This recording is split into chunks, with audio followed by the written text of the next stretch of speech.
Hello. Having already discussed about the law of equipartition of energy, and this was usually for a statistical system.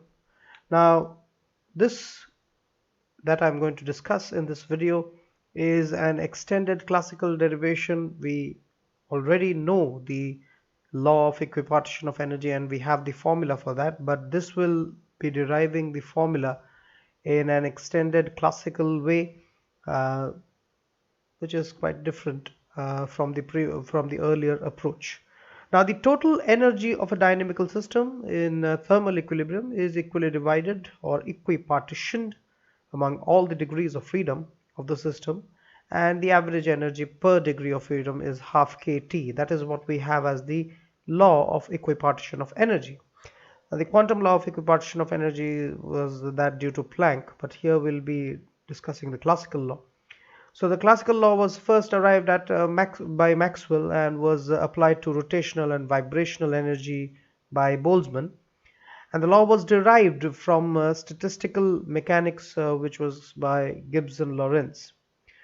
Now, in order to derive this energy, we'll be using the Maxwell-Boltzmann formula for distribution of molecular speeds that we have earlier discussed in our video. Now, if we consider n number of molecules of a monoatomic gas, so these are n number of molecules, and for a monoatomic gas which is in thermal equilibrium at a given temperature T, and each atom has 3 translational degrees of freedom, and the total number of degrees of freedom is obviously going to be 3n. So the number of degrees of freedom is 3n. And according to Maxwell-Boltzmann formula for the distribution of molecular speeds, the number of molecules which will be lying in the speed range C to C plus dc will be dn. So these are the number of molecules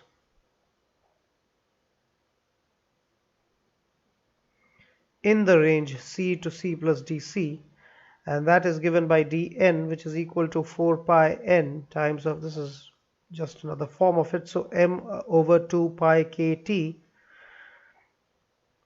raised to the power 3 over 2 c squared e to the power m c squared divided by 2 kt times of dc, which is the range that has been provided. Now, the kinetic energy of each such molecule is half mc squared. And since the system under consideration is an ideal gas, there is no interaction among the molecules, and the potential energy of the system is zero. So the total energy is completely kinetic energy of the gas molecules. So the energy is equal to the integration over half mc squared, c being here the velocity or the root mean square velocity in this case, multiplied to dn for the total number of molecules and integrated throughout the entire given volume, and for the total entire number of molecules that are present. The velocity, as we know, can extend from 0 to infinity, so as we convert dn to dc, the range of speeds can go from 0 to infinite, that the postulates that we had provided. So we put those values of dn over there and multiply the half mc square in the above formula and integrate it from 0 to infinity for the velocity range. So we have 4 pi n m over 2 pi kt raised to the power 3 over 2, and half mc squared gives us half mc to the power 4 e raised to the power mc squared over 2 kt followed by dc. Now, with that, let's calculate the average energy per degree of freedom. Now, this average energy per degree of freedom, let me represent this as this E, which is the average energy per degree of freedom. Now, we already know that the degree of freedom in this case is 3n. So here we will be dividing the total energy over 3n, and doing that, what we get is 1 over 3n times of the energy. Now the constant terms can come outside, so we have 4 pi n and m over 2 pi kt raised to the power 3 by 2, and then m over 2. These things can go outside of the integral, and from 0 to infinity we integrate c to the power 4 e to the power minus mc squared over 2 kt times of dc. That is integrated over the velocity range. Now this thing that we have in the integral, that can be taken in another better form. So here we have 2m pi over 3, the n's get cancelled out, and we have m over 2 pi kt to the power 3 over 2, and on the other side obviously this can be taken as so with that, now we integrate this. Now for that integration that we do, we'll be taking c to the power 4 as it is. E will be raised to the power minus a times of c square for simplicity, and that a that we have used over here, a is simply equal to, it's been substituted for m over 2 kt. We could have written the a in the bracketed to the power 3 over 2 term as well, but that is for the integration that we have used this shorthand notation. Now this integration, what it will yield is by the gamma function or even the Laplace transform, what we get is, this is going to give us 3 over 8a squared root over of pi over a. This is what we are going to get, and with that integration, the detail of the integration will be provided when we will be doing that in the mathematical case. In mathematical physics we'll be doing the gamma and the beta functions as well as the Laplace transform, so you'll get an idea of how that happened. So as of now we'll be using that for a reference later, but as of now we'll be giving the formula directly, and if you know, that's very good for you. So we put this value that we have obtained for that integration over there, and what we get is E simply is equal to 2m pi over 3, and this is m over 2 pi kt raised to the power 3 by 2. And as for the value of a, we put back the value of a over there, so this is 3 over 8. Now a squared is m over 2 pi kt, so this is not pi, 2 kt over m squared, and under that root we have pi, and this is m, and 2 kt goes up. So with those values, now if you observe, this is raised to the power half, this is to the power 3 by 2, only the root pi term, root over of minus 3 by 2 pi, or pi to the power minus 3 by 2, and this is pi to the power half, so this we just get another pi in the denominator which cancels out with this pi instead. So all of that cancelling out, many of the terms over there, we simply will be obtaining half of kT as the energy per unit degree of freedom, which is the equipartition energy, and we just solved it in a detailed manner as opposed to the energy distribution across each axis the last time that we did it while discussing the degree of freedom and later on in that video. So this is the expression that we obtain, which is quite familiar, which we are quite familiar with. Now we'll be moving over to the case of real gases in detail and the critical points involved in that. So we have the critical point and the critical constants as the topic of discussion over here for the real gases.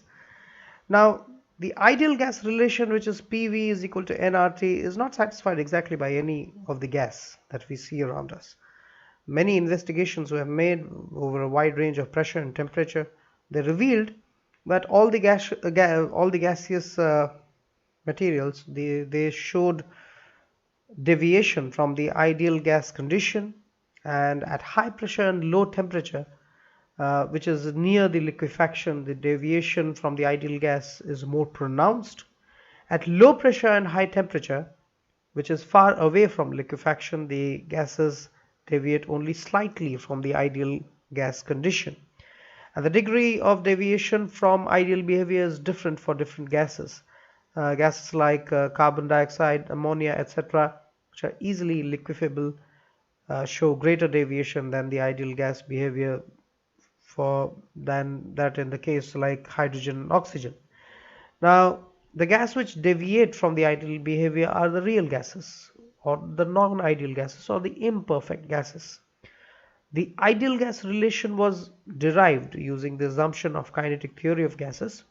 So the deviation in the behavior of the real gases from the ideal condition suggests that the molecules of a gas behave differently to those which have been assumed from the kinetic theory of gases. So we have the critical point. Now, critical point of a gas, it represents the particular reference state of the gas. So this is basically a state of the gas which is convenient for the study of its deviation from the ideal condition.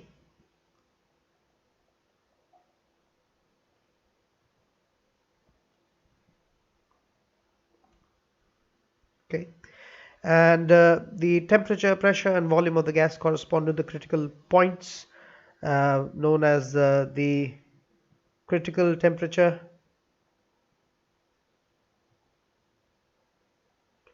which is usually represented as Tc, and the critical pressure as Pc, and so this is pressure, temperature, pressure, and volume, which will be Vc. So collectively they are known as the critical constants that we have mentioned over here. Now, the critical temperature of a gas is that temperature above which the gas can never be liquefied. So it is that temperature above which the gas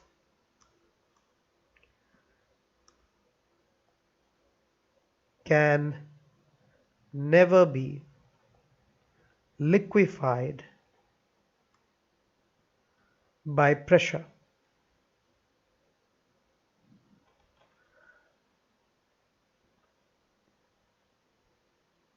alone, however high it may be.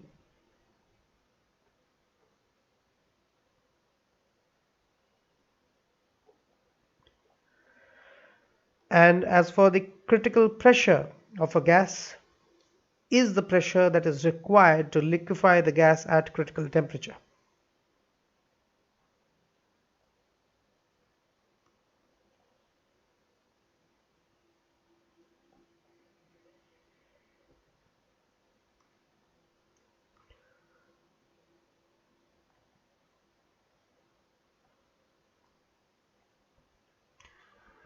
And finally, we have the critical volume.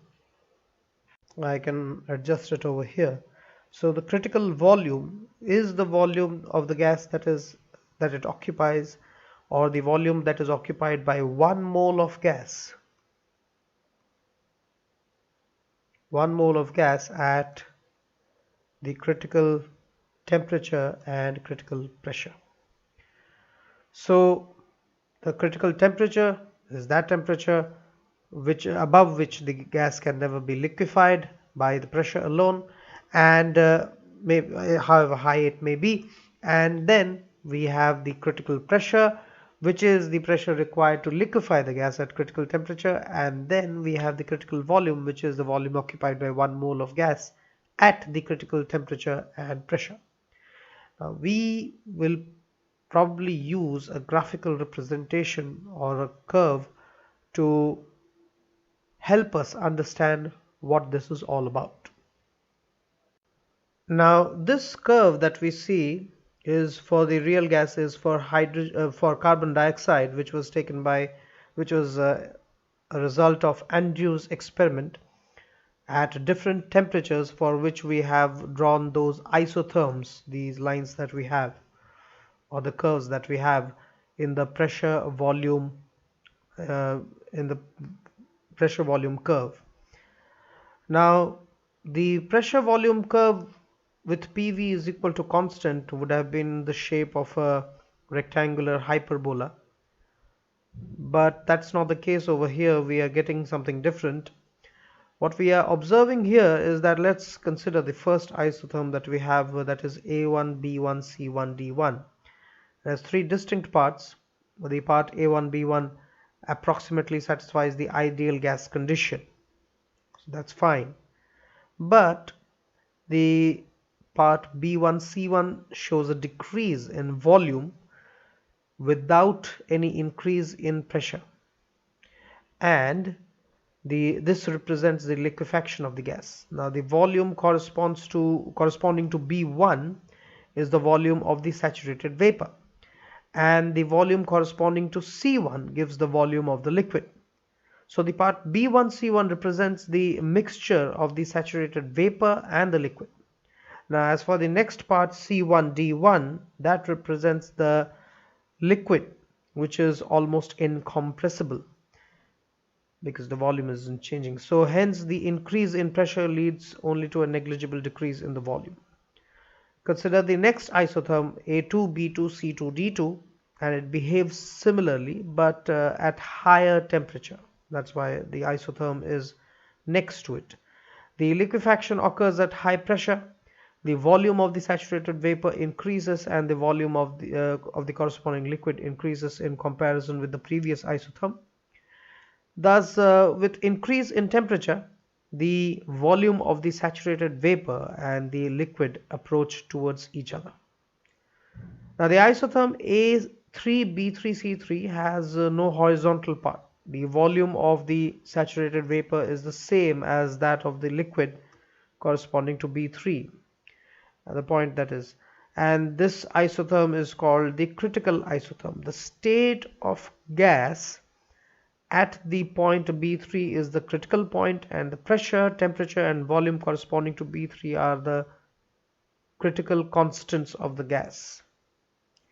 Now, as for A4B4, that corresponds to the temperature higher than the critical temperature which was previously obtained. The gas cannot be liquefied by pressure alone, however high it may be.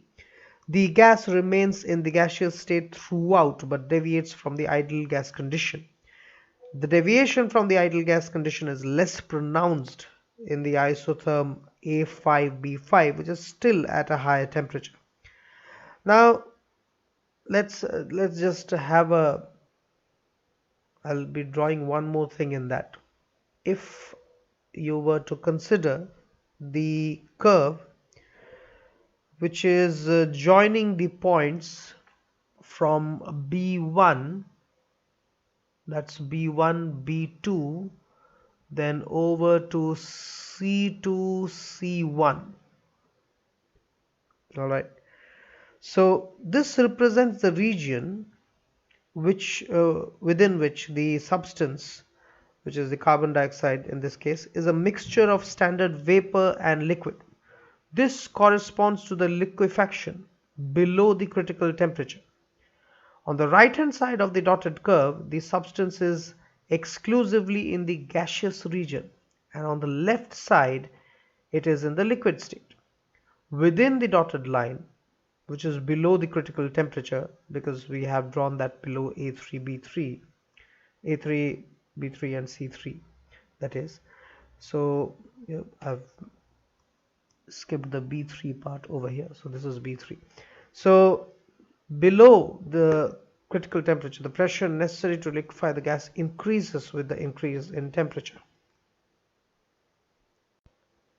So in our next video, in this series we'll be discussing the van der Waals equation of state, and then we'll be also obtaining the relation between the critical constants from the van der Waals constants. And remember, we had the van der Waals constants as a and b that were there in the equation that we discussed earlier. And finally we'll be obtaining also the reduced equation of state. Then we'll follow it up in the next videos to come with a few numerical problems related to this topic, which will enhance our understanding on this topic. Till then, thank you for watching.